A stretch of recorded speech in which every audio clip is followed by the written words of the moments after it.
Washington, Reuters. President Donald Trump's fellow Republicans in the U.S. Senate came under renewed pressure on Monday to allow witnesses in his impeachment trial, while his defense team largely ignored disclosures from a former White House advisor. The elephant in the room on day 2 of Trump's defense arguments was John Bolton, the former national security advisor whose unpublished book manuscript, according to the New York Times, included disclosures that go to the heart of the abuse of power charge against Trump. Bolton wrote that Trump told him he wanted to freeze $391 million in security aid to Ukraine until Kiev helped with investigations into Democrats, including political rival Joe Biden, and his son Hunter Biden, the Times reported. The Bolton disclosures prompted new calls by Democrats for Bolton and other witnesses to testify. Trump is accused of abusing the power of his office in seeking foreign interference in a U.S. election and of obstructing Congress. Trump's lawyers said after about 7 hours of arguments that they would resume their presentation on Tuesday. Republican Senator Mitt Romney, a moderate who has at times criticized Trump, said there was a growing likelihood that at least 4 Republican senators would choose to call Bolton to testify, which would give Democrats the votes necessary in the Republican-led Senate to summon him. The Senate may resolve the issue of whether to call witnesses in a vote on Friday or Saturday. Democrats said the Bolton manuscript made it all the more pressing for the Senate to call Bolton as a witness. The Democratic-led House of Representatives impeached Trump last month, setting up the trial in the Senate on whether he should be removed from office. Trump is expected to be acquitted in the 100-seat chamber, where Republicans hold 53 seats. The White House directed current and former administration officials not to provide testimony or documents in the House inquiry that preceded the trial, and Senate Republicans have so far refused to allow any witnesses or new evidence. Senator Ted Cruz, a staunch Trump defender, said the Bolton book would not impact the legal issue before the Senate. Trump's legal team on Monday resumed its presentation of opening arguments in the trial, including remarks by Ken Starr, the former independent counsel whose investigation into a sex scandal led to the 1998 impeachment of President Bill Clinton, a Democrat. Another Trump lawyer, Jane Raskin, defended his personal attorney Rudy Giuliani. Bolton was barely mentioned. In an apparent reference to the manuscript leak, Trump lawyer Jay Sekulow said, "We deal with publicly available information. We do not deal with speculation, allegations that are not based on evidentiary standards at all about Biden." Instead, defense lawyers turned to Joe Biden, one of Trump's leading Democratic rivals as he seeks re-election in November, and Hunter Biden, who sat on the board of Ukrainian energy company Burisma while his father was U.S. Vice President.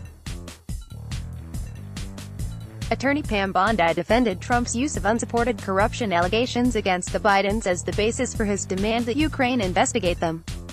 She presented a series of media reports, Ukrainian gas company records and excerpts from impeachment inquiry testimony in an attempt to demonstrate that a range of independent observers were concerned that Hunter Biden's role posed a potential conflict of interest.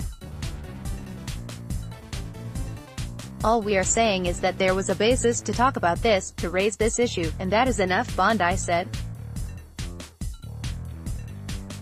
Ukrainian officials have said they found no indication that Hunter Biden had broken any law. Biden campaign spokesman Andrew Bates on Monday dismissed Bondi's allegations, saying they had been widely discredited. The president's lawyers spent about 2 hours trashing the Bidens, said Representative Adam Schiff, the lead House impeachment prosecutor. He added that Trump's defense team could not explain why Trump took an interest in corruption in Burisma only when Biden became a presidential candidate. Senate Majority Leader Mitch McConnell, RKY, walks to the Senate floor before the start of the day's Senate impeachment trial of President Donald Trump in Washington, U.S., January 27, 2020. Reuters, Mary F. Calvert Republican Senator Joni Ernst of Iowa said it was appropriate to bring up the Bidens, and look to next Monday's presidential caucuses in her home state. Will they be supporting Vice President Biden at this point? Not sure about that, she said during a break in the trial. Some of Trump's strongest Republican backers in Congress have threatened to make the impeachment trial about the Bidens.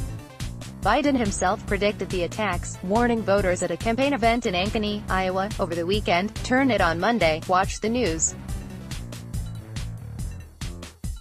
It's going to be all about Biden. Aid to Ukraine. Democrats have said Trump used the aid to a vulnerable ally facing Russian aggression as leverage to get a foreign country to help him smear a domestic political rival. Trump denied telling Bolton that he sought to use the aid to pressure Ukrainian President Volodymyr Zelensky to investigate the Bidens on unsubstantiated corruption allegations. I haven't seen the manuscript, but I can tell you nothing was ever said to John Bolton, Trump told reporters.